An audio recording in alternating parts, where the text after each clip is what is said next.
National Judicial Council advises President Buhari to retire embattled Chief Justice of Nigeria, Walter Onnoghen. NAFDAC raises alarm over fake meningitis vaccines. In international news, UK Parliament rules out a no-deal Brexit. And in sports, cycling group in Kenya highlights benefits of biking.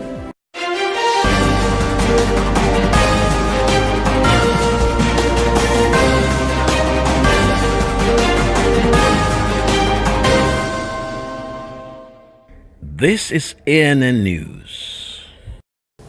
I am Olajumoke Olatunji. The Independent National Electoral Commission has declared Rivers State Governor Nyesom Wike winner of the governorship election in the state.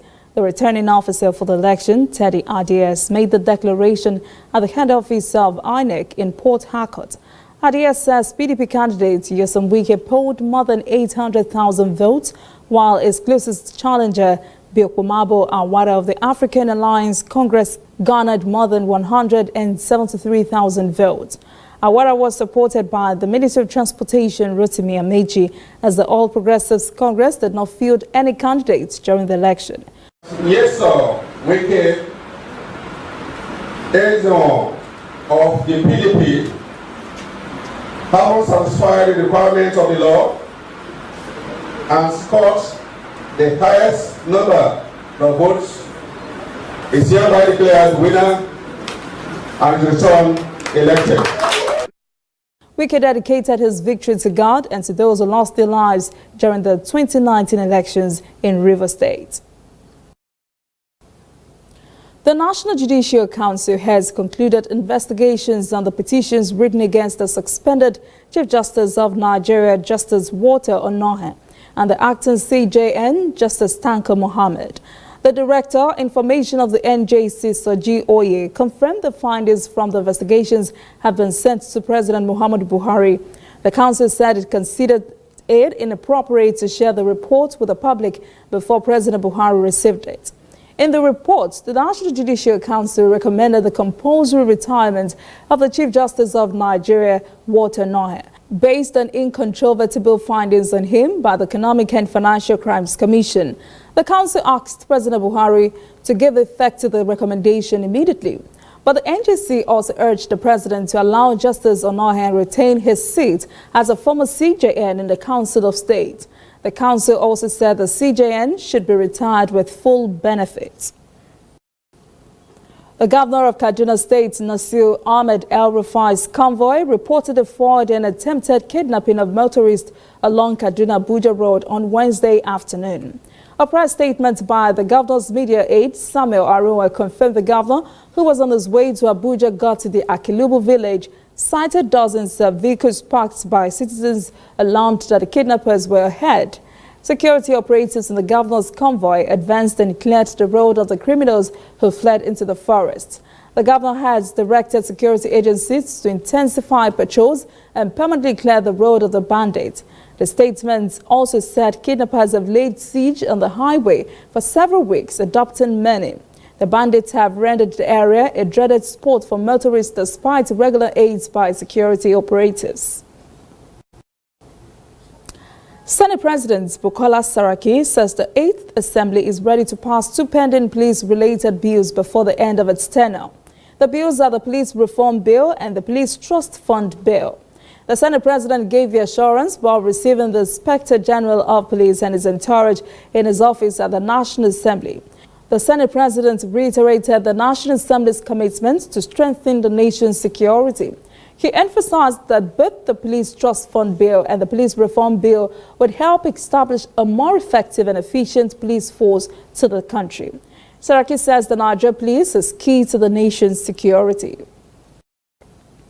The National Agency for Food and Drug Administration and Control, NAFDAC, has alerted Nigerians healthcare providers on the circulation of a fake meningitis vaccine circulating in Nigeria Republic. Professor Moji Adeyeye, NAFDAC's Director General of Health Authorities in Niger, issued alerts on fake vaccines after it was discovered during routine inspection at pharmacies in Yome last month. 26 senior military officers, including a retired Major General and 10 retired Brigadiers General, have petitioned the Speaker of the House of Representatives, Yakubu Dogara, over their compulsory retirement from the Nigerian Army. Apart from the petitioners, who were regular combatant officers, reports say that about 120 direct regular officers, who were mostly medical doctors, lawyers and other professionals, were also purged from the service last month. The petitioners say as regular combatant officers, they cannot be retired from the Army based on the rule which the military secretary relied on to ease them out of service. The petitioners say they had not clocked 35 years in service or attained 60 years as stated in the Harmonized Terms and Conditions of Service for Officers revised. Coming up, African stories. Dozens die in Burkina Faso as Sahel conflict spiral. And later, international news. UK Parliament rejects a no-deal Brexit.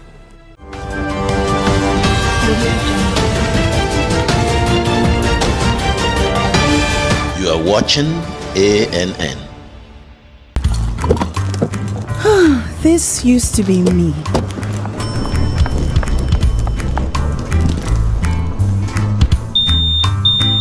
But that was before I got the perfect bag. It's handy and easy to use. All I need in one compact space, just like my MTN Extra Value plan. I used to get one plan for my calls and then try to remember which data plan worked for me. Roaming was a totally different ballgame. Not anymore. I've got the MTN Extra Value all-in-one plan. If you're a data buff like me, you get extra data with some talk time. And if you like to make calls, you get extra talk time with some data. And when I'm abroad, I automatically browse, chat, and call right on the same plan. MTN Extra Value was made just for me.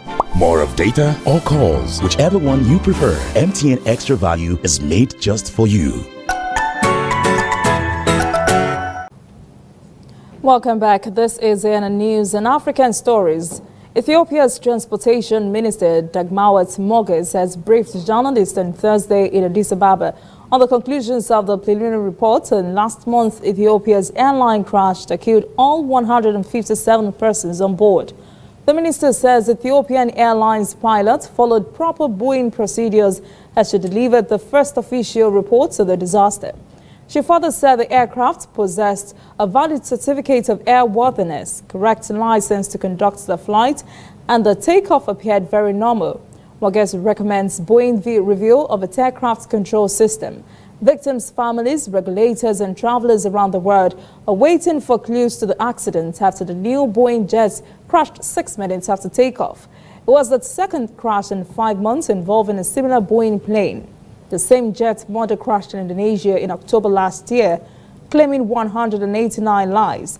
Meanwhile, Ethiopian Airlines has grounded all of its Boeing 737 MAX 8 fleet after the crash for safety.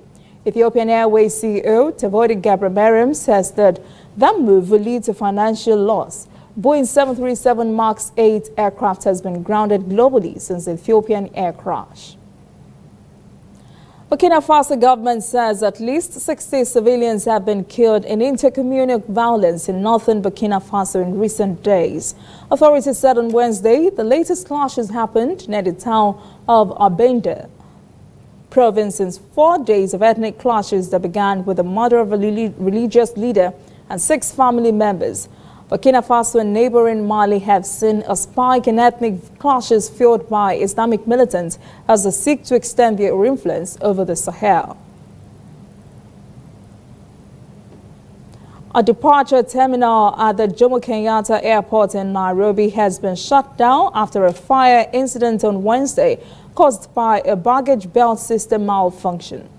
Kenya Airport authorities said in a statement on Thursday, passengers and staff have been safely evacuated. It said an airport fire team has contained the flames. State-run airport operator says there were no injuries from the incident. The Egyptian government has increased the minimum wage by nearly 80%. President Abdelaziz Abdel Fattah el-Sisi, issued a decree to raise the minimum wage and pensions for Egyptians. Many have welcomed the decision that comes with an aggressive economic reform policy that has led to the scrapping of energy subsidies and the devaluation of Egyptian pound. Most experts believe the move could also revitalize the economy. Authorities say this 80% increase in minimum wage and pensions will cost the government about $5.5 billion.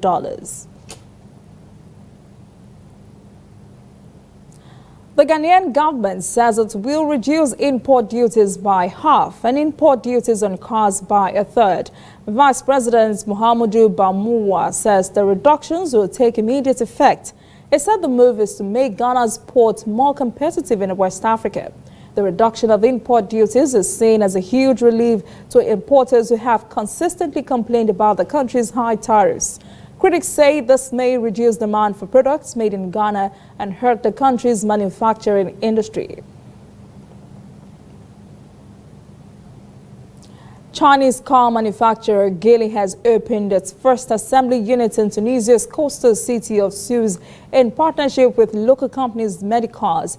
The automaker Geely, now ranked 13th car manufacturer in the world, aims to produce and distribute more than 2,500 cars in Tunisia for the first phase of the project. It says that capacity can be tripled depending on market demand.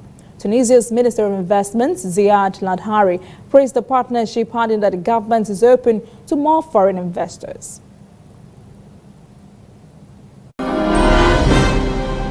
When we return, international news. UK Parliament rejects a no-deal Brexit. And later, sport. Cycling groups in Kenya highlights major benefits of biking.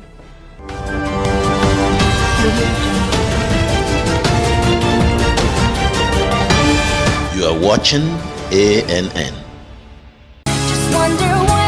Looking for some Disney magic but don't know where to find it? We've got a magical solution just for you. Simply go to DisneyNigeria.mobi and get an exciting selection of games, short videos, wallpapers, shareables, and more. Explore a whole new world of Disney on your mobile, tablet, or PC. For just 200 Naira monthly, you get to enjoy the fun to infinity and beyond. SMS Disney to 11006 to begin. Terms and conditions apply. This service is only available to MTN customers. Welcome back. This is ANN News. Now to happenings around the world. UK lawmakers have finally agreed on something related to Brexit. By the narrowest of margins, the House of Commons voted in favour of legislation which forces the UK government to request another extension to the Brexit process. The bill, which passed by a margin of one vote, seeks to prevent Prime Minister Theresa May from yanking the UK out of the European Union without an agreed deal. 2 ministers resigned from May's government in a protest against her effort to seek a compromise with opposition leader Jeremy Corbyn. One of the most senior ministers warned that a long extension to the Brexit process was inevitable. May held talks with opposition Labour Party leader Jeremy Corbyn in an effort to find a way out of the Brexit impasse.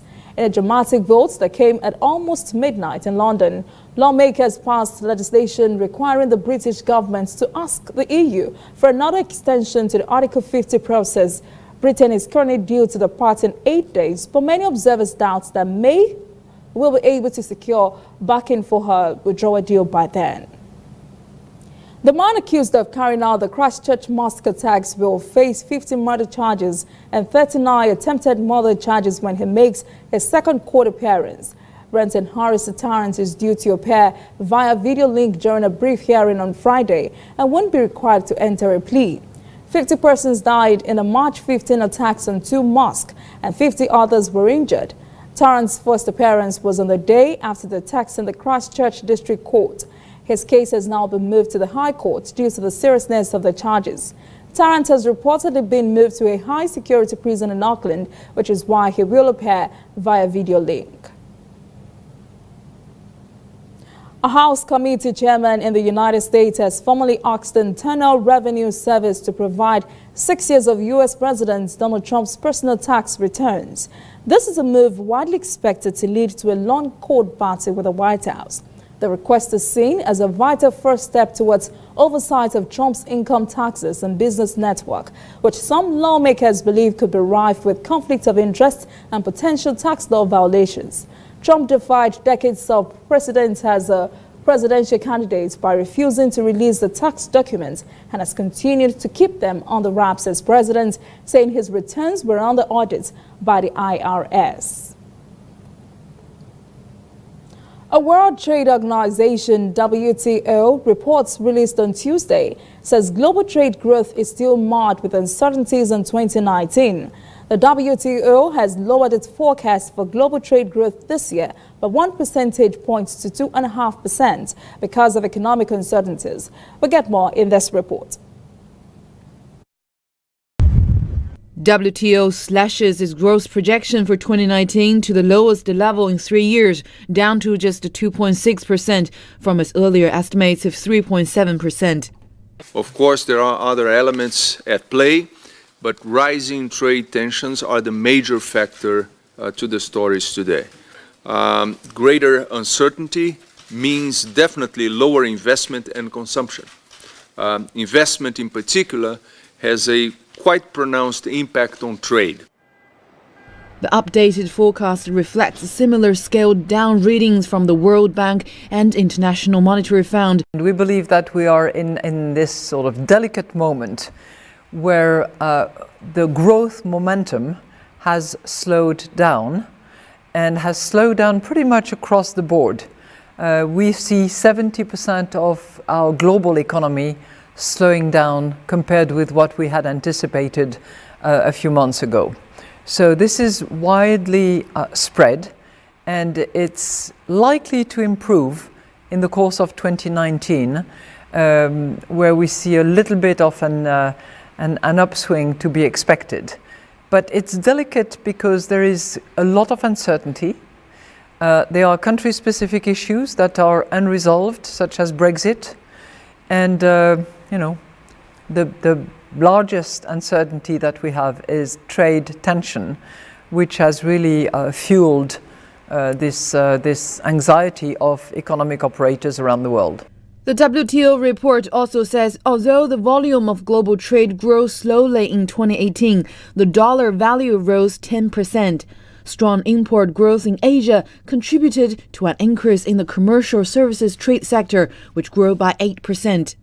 Goods trade volumes are expected to grow more strongly in developing economies this year, with 3.4% growth in exports compared with 2.1% in developed economies.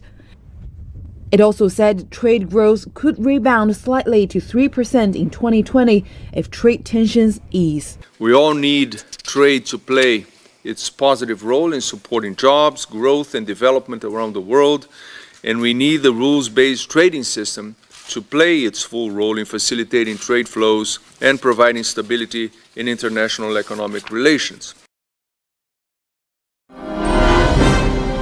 Up next, sport. Cycling groups in Kenya highlights major benefits of biking. Please stay with us.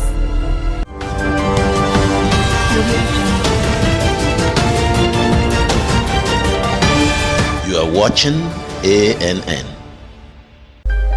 Somewhere in the world, every second of the day, news is happening. And of course, Nigeria is bustling with news day and night. That is why ANN doesn't sleep. Our eyes are peeled, wide open, so no story escapes our radar. We stay abreast of world events and happenings at home. We keep you up to the minute in the world of sports. We give you information to stay on top of your investments and all the hard facts you'll need to navigate your day. If you miss us on air, you can keep up to date on our website, annafrica.net, and on our social media platforms, Twitter, Instagram, and Facebook at ANN Africa TV. We are ANN, African News Network. We do news right in a truly African spirit.